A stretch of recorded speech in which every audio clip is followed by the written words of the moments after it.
L'homosexualité est un sujet qui a traversé toute l'œuvre de Freud.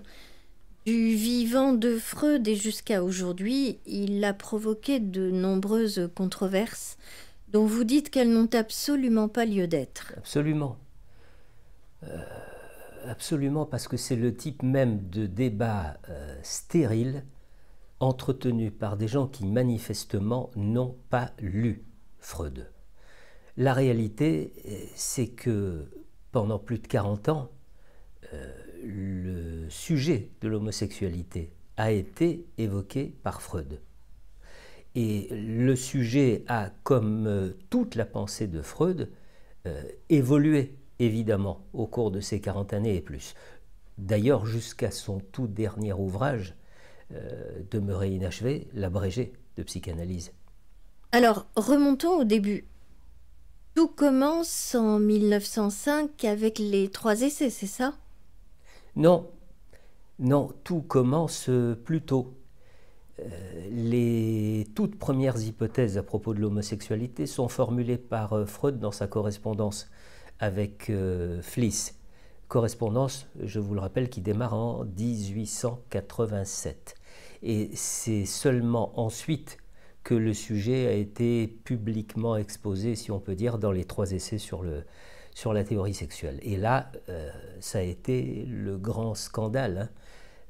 Pensez, postuler l'existence d'une sexualité infantile. Il y a eu des levées de boucliers, des agressions, des mises au banc du professeur Freud. Bref, c'est dans cet ouvrage qu'on lit qu'à l'origine, la sexualité humaine est fondamentalement bisexuelle, et qui plus est, polymorphe. Ben oui, c'est comme ça, hein. Le jeune enfant a une vie sexuelle et cette vie sexuelle s'exprime successivement et transversalement à travers un certain nombre de zones du corps. Et c'est seulement après différents stades de développement, et dans le meilleur des cas, s'ils sont traversés, ces stades, c'est seulement ensuite qu'à l'adolescence, la sexualité s'organise, comme on dit, sous le primat du génital. Qu'est-ce que ça signifie, le primat du génital? Ça signifie que le sujet ne trouve plus seulement son plaisir en étant caressé, en suçant, en retenant ou en expulsant ses excréments, en exhibant ses organes génitaux et en jouant avec. Non, il prend son plaisir dans une liaison avec le sexe opposé. C'est-à-dire dans le fait que les pulsions orientent son désir vers le sexe opposé, ce qui était considéré, je cite, comme un but sexuel normal. Et donc, ça signifie que à ce moment-là, l'homosexualité est considérée, comment dire, comme la conséquence d'un non-franchissement de l'un des stades de développement, c'est ça? C'est ça. Si l'on considère les stades de développement comme les marches d'un escalier, le sujet a buté sur une marche. Et alors quoi? Il ne franchit pas cette marche? Il s'arrête? Il est bloqué sur cette marche? Non, le fleuve libido ne s'arrête jamais de couler. Seulement, il ne s'écoule plus de la même façon. Voilà, c'est un peu comme s'il conservait la mémoire de la marche qui n'a pas été franchie ou qui a été mal franchie. Comme s'il considérait cette chose-là comme une fin et non comme une étape sur la voie de son développement psychosexuel. Alors évidemment, nombreux sont ceux qui ont souligné ce paradoxe, cette opposition, cette coexistence entre d'un côté un Freud complètement révolutionnaire, hein, quand il évoque l'existence d'une sexualité chez le tout petit enfant, et d'autre part un Freud très conservateur qui évoque une espèce de norme sexuelle à travers l'hétérosexualité. Seulement, là encore, il s'agit pour moi d'une lecture très imparfaite du texte freudien. Souvenons-nous que Freud est médecin il est neurologue, c'est un scientifique, il est pétri des théories darwiniennes, c'est-à-dire que dans la théorie de l'évolution, il y a la conservation des organes génitaux qui servent à la reproduction. Et dans la théorie freudienne de l'inconscient, il y a le choix d'objets qui, lui, n'a rien de naturel du tout. Alors oui, la plupart des gens sont hétérosexuels et ils contribuent à la reproduction, à la perpétuation de l'espèce humaine. Seulement, pour Freud, ça ne signifie pas du tout que les homosexuels sont en dehors de la nature. Parce que dans la pulsion, il faut bien différencier, d'une part, la zone érogène et la pulsion, quoi.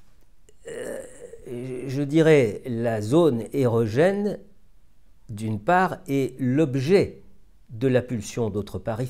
Il faut différencier, hein, d'un côté la zone érogène et l'énergie sexuelle qui s'y trouve liée, et d'un autre côté l'objet de la pulsion, c'est-à-dire son objectif, si vous préférez, sa cible. Avancer cette hypothèse, ça n'est tout de même pas faire preuve d'homophobie. D'ailleurs, c'est un mot idiot, hein, que j'abhorre. Je pense notamment à cette mère de famille qui écrit un jour à Freud en s'inquiétant de l'homosexualité de son fils ou de sa fille, je ne sais plus. Et c'est une correspondance qui doit dater, si ma mémoire est bonne, de 1918 ou dans ces eaux-là.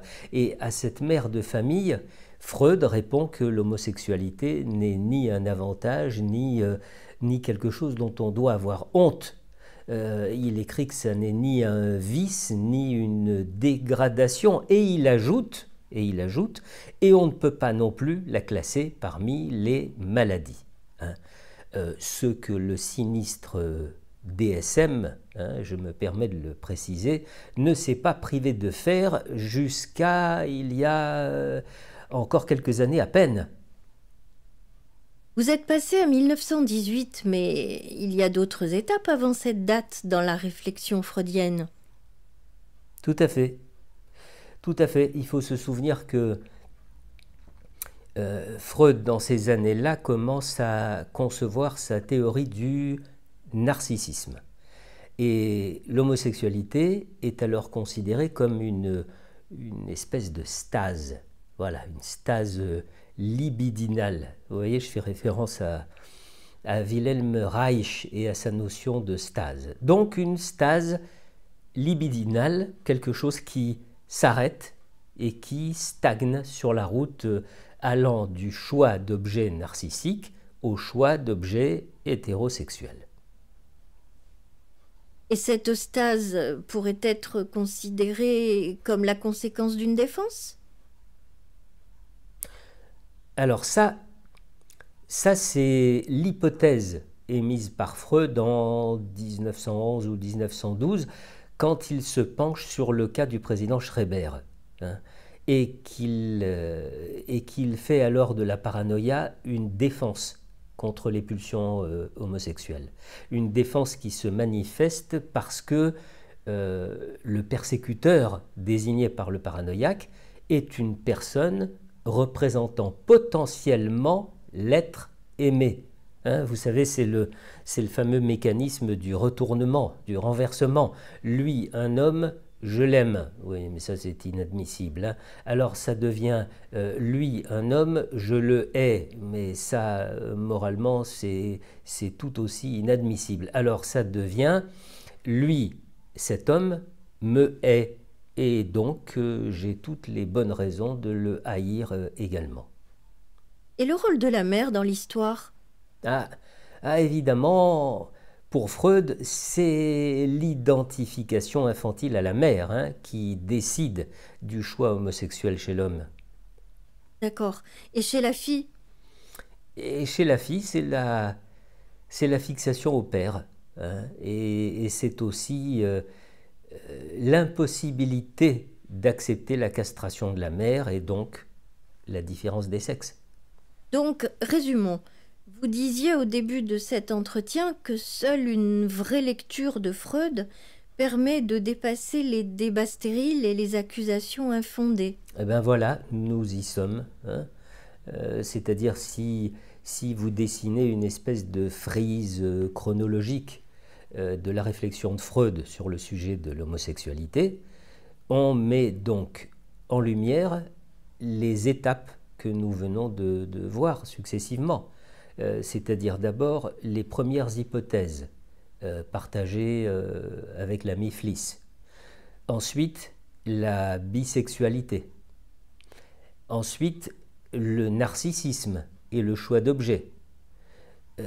Et puis l'identification. Et surtout le fait que Freud postule l'existence d'homosexualités multiples, une homosexualité au pluriel. Voilà, c'est-à-dire il n'apporte pas une réponse binaire comme tant d'autres auteurs, y compris des auteurs contemporains. Hein. Il n'établit pas une barrière entre ce qui est normal et ce qui serait pathologique. D'ailleurs, vous savez, la clinique quotidienne nous confirme la pertinence de la vision freudienne. Hein. Il y a bien des homosexualités multiples. Et pour autant, je dirais, attention, hein, attention, cette multiplicité qui nous ramène comme toujours à la singularité du sujet ne doit pas pour autant occulter le rôle des facteurs plus contemporains qui viennent jouer un peu comme les fauteurs de troubles dans l'histoire, ajoutant aux origines déjà précisées de l'homosexualité des biais qui doivent évidemment être pris en compte au cours d'une psychanalyse.